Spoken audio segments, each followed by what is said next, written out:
going to be reacting, giving some thoughts along the way, trying to learn inshallah from this video of Muhammad Ali, or the Muslim Lantern, with Sheikh Uthman. Sit down and a conversation inshallah. Let's see. Bismillah, alhamdulillah, salatu wassalamu ala rasulillah wa ala alihi wa sahbihi wa wala. We've got here Sheikh Uthman. Inshallah, I'm more than happy as ever, subhanAllah, to meet the Sheikh, to see him over here.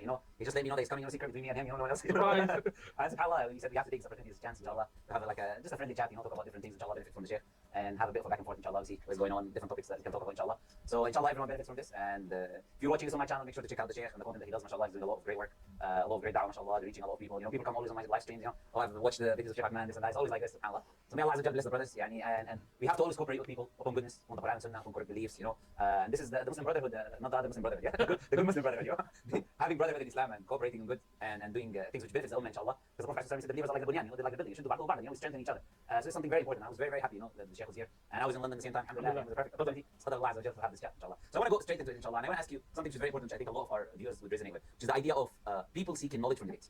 People watch the videos online, they don't open books and read, they don't go to mashayikh, they don't go to ulama, they don't seek knowledge in that way. Their main source of seeking knowledge has become debates.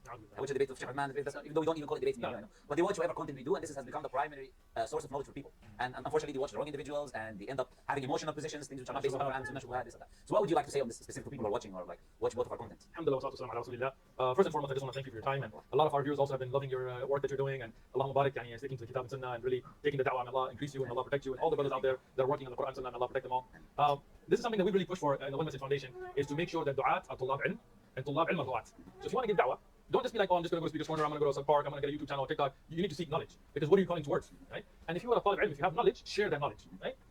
And if you want to learn, debates are not the way to learn. First and foremost, I want to make this clear, and I've clarified this many times, but people who are not, their mindset isn't clear to understand. We're not debaters. We're not there for a munadara or munaqasha. We're du'at. We give da'wah. In the process of giving da'wah, at times, yes, we debate. But that is a tool to get a message across. But the whole point is to get the message across, not the debate. Who cares who wins? SubhanAllah, that point actually makes me think of, not even just when it comes to giving da'wah and trying to call people to Islam and so on. I think just in a general case, when we have discussions, or even just simple conversations, and it quickly turns into a debate, and then oftentimes, because debating, it's supposed to be like you're trying to reach a certain point, you're trying to get the opposition to agree with you, or at least understand your claims, or you understand your points, and maybe agree with you at the end. But subhanAllah, I think sometimes, and look, they're pointing it out here, but oftentimes when you debate and so on, for that, as I was saying, oftentimes when we debate or argue, it becomes less about making the point and more about just winning the argument. It's about, I need to be right at the end of it, which is why oftentimes you see debates never get settled, because it becomes less about making your point and becomes less about putting the truth forward and more about, let me make my point, let me get my point across. I need to walk away here having been on top. So, dangers of debate, I guess. Loses. Who cares if you're smarter than message across? But the whole point is to get the message across, not the debate. Who cares who wins or loses? Who cares if you're smarter than the other? You make a better point. It's who's had the haq, who has the truth. Very early on, when we used to have a lot of the big Christian apologists come and get humiliated, people ask me, what's your secret? I don't have a secret. My secret is be on the haq. If you're on the truth, you'll win anyway, right? So if you want to spread the truth, if that's your niyyah, then don't just worry about debates. Learn the truth. And that's why we have the One Message Foundation channel. Yes, but we have duroos and halaqat there as well, and Allah bless you, have the tafsir class, So the audience can learn that knowledge. We have the Masjid Ribat channel, which is from our masjid, where we have fiqh and aqidah and all of that. And what's sad is, like in this Ramadan, I was in Kuwait, and we recorded these Ramadan reminders for knowledge, and we hardly got any views, comparatively. But you get a video with like a hot, steamy altercation, and it's 100K the first hour, right? SubhanAllah, that's actually an interesting point as well, because if you go on YouTube now and you look at like Islamic content, it's wild. Like a lot of these beneficial sort of lectures and videos that genuinely are sort of meant to provide knowledge and meant to provide insights and educate you. Those videos have like little to no views. Like genuinely, just when we compare YouTube videos today, like a bare minimum of like a respectable YouTube video has to be like, I don't know, a couple 10,000, a couple 100,000, right? And it's like, I swear to you, so many of these like genuinely valuable Islamic videos don't even break 10,000 like views. But as Sheikh Uthman was saying, it's like these debates and these things that has to do with like confrontational based things, Muslim, Christian versus Muslim and Muslim versus Jew and all these. SubhanAllah, that's what attacks the views, and it's unfortunate, but the name of the game, I guess. tell you people are not taking this the right way. Yes, there is benefit in watching debates. Like, for example, mashallah, you brothers here in the UK, and Allah bless you, when you go out there and you break it down, whether it's a Speaker's Corner or Shepherd Bush or in Nottingham or Birmingham or Manchester Cross, mashallah, when somebody brings shubuhat and you give them a good, clear answer, and mashallah, a lot of our brothers have been telling me you're doing a great job with that. Yes, there's benefit in watching that, but that's not your source of gaining knowledge. That can be beneficial in how to convey the knowledge, how to answer questions. But if you want to seek knowledge, you need to go to the people of knowledge. You need to go to ulama. If you don't have ulama in your area, then you can go to Allah. You don't have to Sheikh ibn Baz and Albani or nothing else. No. But you don't go to people who are debaters. You go to people who have studied Sharia, who have degrees, who have memorized Quran, memorized Hadith, have ijazat and asanid, and you tell them, okay, I don't want to debate, I want to learn. Right? So you don't begin to learn the niyyah of debating either. You have your niyyah so you can know your aqidah. You can know how to pray to Allah subhanahu wa ta'ala correctly. You can know how to fast correctly. You can do your ibadah. Because in the end, Allah will not ask you what hujjah you put on others. Allah will ask you about your own amal, your own actions, right? So my humble suggestion to all the brothers and sisters that are watching, you need to seek knowledge. You need to seek it from the people of knowledge. You need to learn the correct aqidah in the light of the Quran and the Sunnah and the way and understanding of Salaf al-Ummah. You need to learn your ibadat first. Don't worry about making rad on people. We have this disease today where we're just looking for people's mistakes. Instead of fixing ourselves, somebody will watch a 3-hour video of a sheikh to find a 5-second clip mistake. And this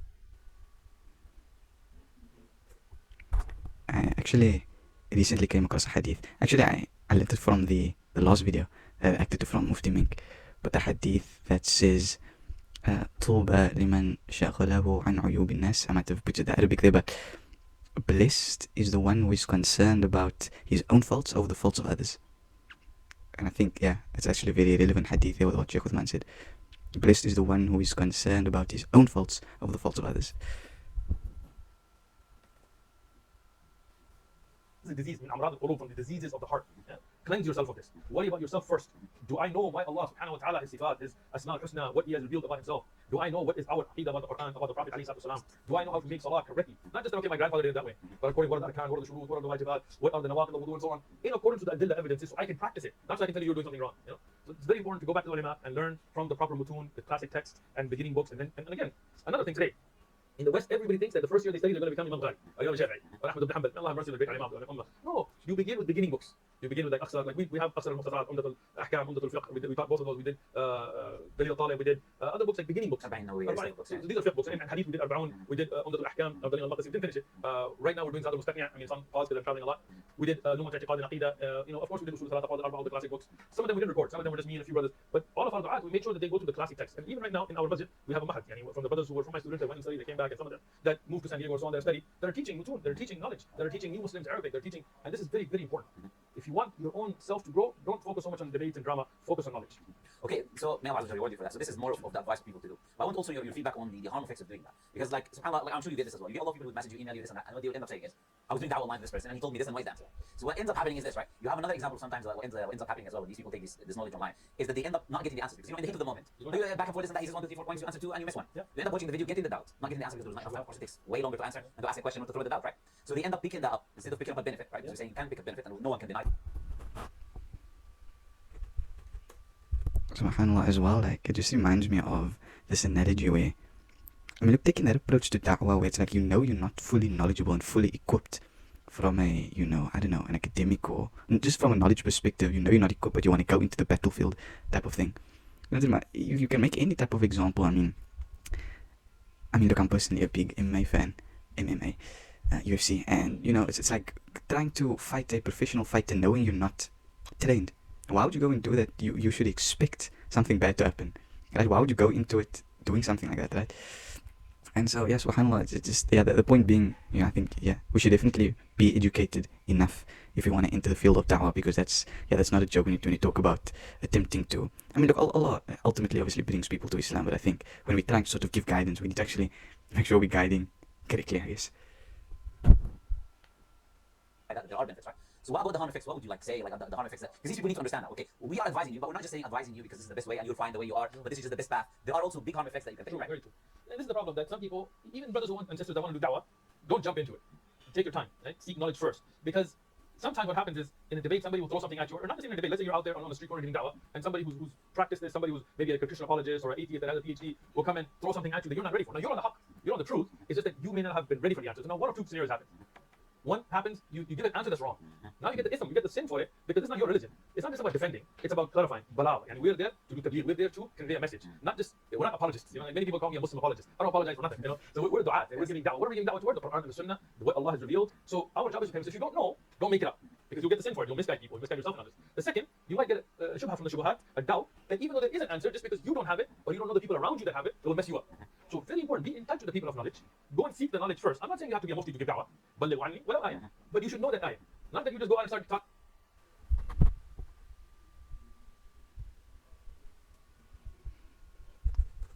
Oh no. SubhanAllah, yeah, sorry for the fact I didn't make the camera right. But I mean, the audio must have been playing in the back. But I want to make 2 points there. One is about, yeah, the concept of, especially when there's a level of ignorance when it comes to Islamic knowledge. I mean, look, through my experiences, it's like, and actually I had this in a philosophy class as well. It was like, just because you don't know the truth, it doesn't mean there isn't a truth. And yeah, in context to this, I was just thinking now, like, yeah, subhanAllah, it's like, oftentimes we lack knowledge, and, we might think that there isn't an answer, and we think we've taken all the possible routes, and we've looked, and, we've just, but subhanAllah, oftentimes, like, you just never found it. That's all it is. Right? And then the other thing I wanted to touch on, obviously, not obviously, but the hadith that Sheikh Uthman mentioned, بَلِغُ عَنِّي وَلَوْ آيَةٍ, convey from me even a single verse, right? But hadith of Prophet Muhammad sallallahu alaihi wasallam, right? And so, obviously, Sheikh Uthman is just speaking now in context to that hadith does exist. So it's, just to kind of say you don't need to be a scholar to necessarily guide or try and, remind people, but, you need to be strategic, at least know what you're talking about if you can talk about it. But you should know that ayah. Not that you just go out and start talking about things you don't know. And if somebody asks you a question you don't know, don't feel shy to say, no, let me get back to you. Alhamdulillah, yourself, and just from, I just met you today, but just from sitting with you, I can tell, alhamdulillah, you're in touch with the people of knowledge. You don't need to brag about it, you don't need to wear it on your sleeve, you don't need to bang with me like, yo man, who's your Sheikh? We're not doing all that, right? Yeah. But alhamdulillah, you are. So now, if you have a question, you can go to them, right? So I advise everybody else, look, get in touch with the people of knowledge. Those great ulama that have dedicated their life to the kitab, the sunnah, to fiqh, the tafsir, and ulum, and then learn from them. And then if you have something come up, go to them, they'll clarify to you. Don't think you have to be Superman and you're going to figure out everything and you're going to, jump right into debating with apologists and things. It's not the way it goes. Look, people watch videos as if, like, just a couple of years ago, we started out. No, I mean, alhamdulillah, myself and others have been studying since the middle to late 90s, right? I mean, not trying to age myself here, right? But it took years and years and years of that for us to then be like, okay, let's go out to the park and give da'wah. Today, people think we'll watch 10 TikTok videos and du'as. Some guy nowadays, will be sitting in some corner and he'll just see da'wah and he'll get a TikTok channel and, he'll get a little man bun and he'll start making the videos and think as if he's a da'i. No, you need to officially sit and seek knowledge. And if you don't, you getting involved in things, or even watching things you don't understand, or watching the wrong person give the wrong answer can harm your own iman. And now this is something that I want to comment on regarding this idea of da'wah, right?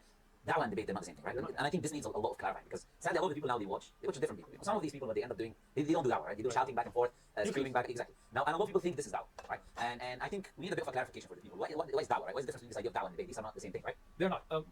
And again, with all due respect to the brothers from Speaker's Corner, Speaker's Corner was meant for debate originally, not da'wah, right? It was a place to convey free speech. So, I mean, I remember as a little kid, I used to be in the UK, there was no da'wah at that time that I remember, but we used to go by Speaker's Corner here in Hyde Park, and it would just be some crazy people standing on, crates talking about communism or just any idea, aliens, right? And the idea to go and just throw wild ideas and debate it out is different now. May Allah reward the brothers who use that opportunity to give da'wah to Speaker's Corner. May Allah bless them, may Allah reward them, may Allah accept it for them, they laid the foundation. I mean, I want to give credit where credit is due. But then again, some of the younger brothers may not understand that concept, and that's why I'm glad we're having this conversation. Going out to prove a point at any cost is not da'wah. This is debate. When you take a debate class, and I've never taken one, alhamdulillah, right? But I know how it works. And you're given a subject, whether you agree with it or not, you have to prove it. You have to show your debate skills. That's not what da'wah is about. Da'wah is conveying a message. So our job is to convey it. Now, in the path of da'wah, sometimes you get obstacles, right? And then you have to clear those obstacles. And this is done in different ways. For example, time of Sahaba, because our da'wah has to go back to the kitab, the way of Mustafa alayhi salatu and the way of the Sahaba, right? So when you look at Rasulullah sallallahu alaihi wasallam, when the Quran was revealed to the Prophet sallallahu alaihi wasallam, in Mecca, he was told to qum fa'andir, rabbuka fakabbir, right? Go and warn people and speak about the greatness of Allah. So look at the context, right? Asbab al-nuzul. This wasn't about just taking Muslims and talking to them. Like some people, they have this idea that da'wah just means that I'm going to sit with you and be like, brother, have some tea, we're going to have a program, let's go to the masjid, yes. You're the muazzin, please come to the masjid. You're the imam, please come to the masjid. And this is da'wah, right? Look, giving nasiha, worrying about the Muslim ummah, wonderful, no doubt to it. But don't use those ayat then. Those ayat were revealed for the Prophet to go to kuffar, right? And they were not there to go and debate with them, but to warn them, to remind them. When you go and warn people, you want good for them. You don't want bad for them. Like, may Allah protect you. Let's say if I see your car is getting broken into outside. If I don't like you, I might just ignore it. I just be like, I'm just enjoying my tea, right? But if I like you, I'm like, yo, brother, mashallah, the car is broken into, but watch yourself, right? I'm warning you because something good for you. Now, what if you turn around and you tell me, no, it's not? Right? I'm like, okay, fine, whatever. It's up to you, right? Now, if it's more serious, there's a fire coming, sweeping through the neighborhood, right? If I like you and I want good for you, I'm going to warn you. I'm like, brother, there's a fire coming, watch out. Now here, because it's a little more serious, even if you tell me, no, there isn't, I might be like, look, akhi, look, I'm telling you there's a fire coming, like, even if I don't like you, I'm trying to warn you, right? But I'm not here to debate with you. I'm really trying to help you. That's how da'wah should be. SubhanAllah, that's actually a very good perspective when you talk about da'wah versus debate and so on, and even just in general, I guess, trying to convey the truth. It's like the approach in which you take. I mean, I like that thing about the fire because it's like, it's kind of interesting how it actually correlates when you talk about the fire in this world and in Jahannam fire. But I mean, it's like, yeah, well, if someone's car is burning and you try and tell them, it's like even if they ignore you initially, you kind of want to be persistent, because you like no, actually, like your call, like you need to come. It shows the difference, subhanAllah, like when your intention is sort of built on truth and trying to guide and actually genuinely trying to help. I mean, it makes a difference, right? Because I mean, if it's something small and someone maybe ignores you initially, like Sheikh Uthman said, it's like, okay, that's fine. But subhanAllah, when it's something serious, you want to call them. People are going to an nar. They're going to hellfire. Some Christians, some Jews, some atheists have good akhlaq, they have good manners. Their overall good interaction, mu'amalat are good. So we want good for them. We don't want them to be going down the wrong path. Umar radiallahu anhu, Sheikh has this riwayah. One time, he saw a rahib, a Christian, priest monk, who had locked himself, and Umar radiallahu anhu, he was told about this man. He didn't get a wall of silence. He didn't eat a little bit what people gave. Umar started crying. People said, oh, look, Umar got affected by his zuhud, Umar said, no, that's not it. I'm crying because he destroyed his dunya and his akhirah. He didn't enjoy his dunya, and he will have nothing in akhirah. So sometimes you see somebody very, overall good in their mu'amalat, how they deal with people, their charity, their good manners, but they're destroying their akhirah. So we should care about them by giving them da'wah. Not that we want to put them down, not want to win from them, we want to convey. So when you have a hurdle for the da'wah, then sometimes you have to push that hurdle. Sometimes debate comes in there. Right? Sometimes the hurdle is they're not understanding your point because they're stuck on the Bible. So now you have to show them the contradictions or the mistakes or the theological traps within the Bible. So then you clear that hurdle and then you convey the message. Sahaba at times had to do with the sword. They would Faras or Rome and they wouldn't let them do the da'wah. So they would clear the hurdle. The point wasn't the point was to get the da'wah across, right? So debate is like, I guess it's a tool that at times needed, but that's not the goal. And that's what people miss. People think this is the goal. No, the goal is we want good for all of mankind.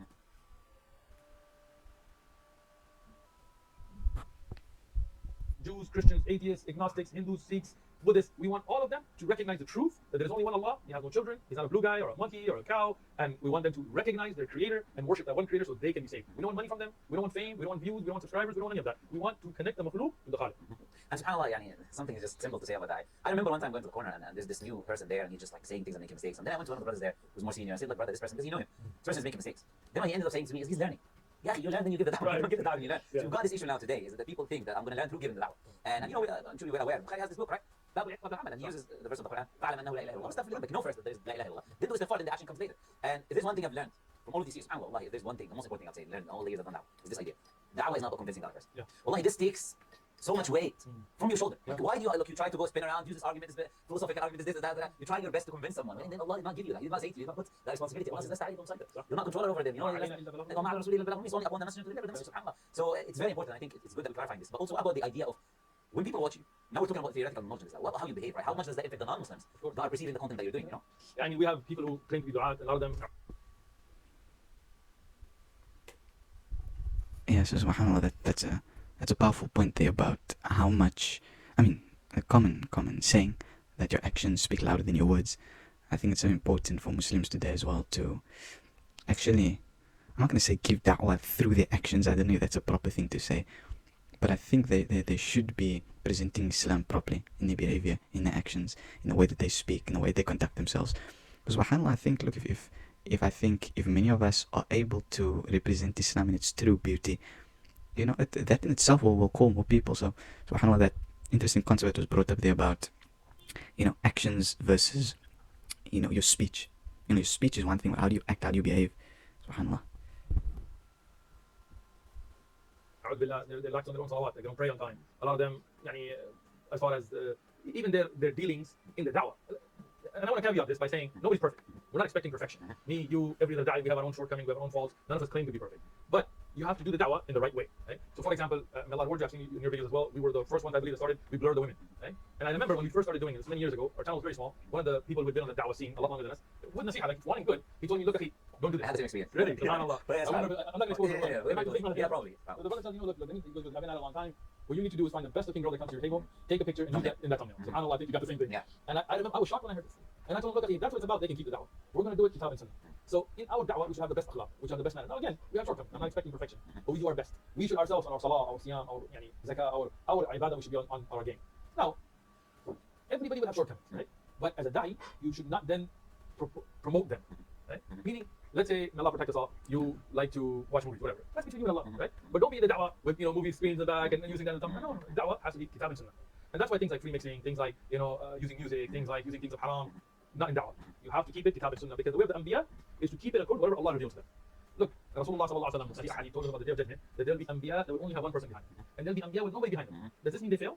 No. Why? They conveyed the message in accordance how Allah revealed it. Whoever Allah guides or doesn't guide, that's up to Allah subhanahu wa ta'ala. Our job to convey the message. That Nabi who conveyed the message, nobody followed him, he's successful. Nuh alayhi salatu wasalam, we know from the Quran, 950 years of da'wah. Imagine, like for us, if, 5-6 hours, you got a headache, you're like, man, it's not worth it, I'm going home. 950 years of da'wah, according to ulama tafsir, the highest number we have is about 80 followers. Imagine that. A Nabi of Allah, like Nuh, from the greatest of the Anbiya, and just that many followers, but that doesn't mean that he didn't do it right. It means that he did it right. That is who Allah wrote died for. That's who's deserving of it. Rasulullah Muhammad sallallahu alayhi wa sallam, the best of mankind, Sayyid ibn Adam, Ashraf al-Anbiya, Imam al-Anbiya, that greatest last prophet, right? He couldn't guide his own uncle. He couldn't guide Abu Talib. He couldn't guide Abu Lahab, his own family. Why? It's in the hands of Allah subhanahu wa ta'ala. But people like Abu Sufyan, Hind, and people that like Khalid ibn Walid, who used to attack the Muslims, now we say radiallahu anhu, Wahshi, radiallahu anhu. Why? Because Allah worked for them. So our job is not to convince anybody. That's very difficult. Because Allah didn't write the guidance. Our job, convey it, but in the right manner. Kitab or Sunnah. Alhamdulillah. And subhanAllah. Yeah, that's a good reminder. That's a good reminder. I mean, to say earlier in the video as well about this concept that Allah ultimately guides people to Islam, to the truth. I mean, we are only but vessels, right? We might go out and we might try to, share knowledge and so on. But subhanAllah, and yeah, it just shows because it's not about the quantity. That's what I kind of picked up from what Sheikh Uthman was speaking about there. It's more the quality over the quantity. To think that it's an amount of people that you can bring to Islam, and it's an amount of people that you can influence, and it's a certain amount of people that you can share a message to. I mean, subhanAllah, if you share, something good to just a few people, but those few people go on to do great things with that message, subhanAllah, dude, I can't help but think that that's going to be more beneficial. I mean, for you, for them, for the ummah in general, right? Rather than you give out the message and, maybe hundreds of people hear it.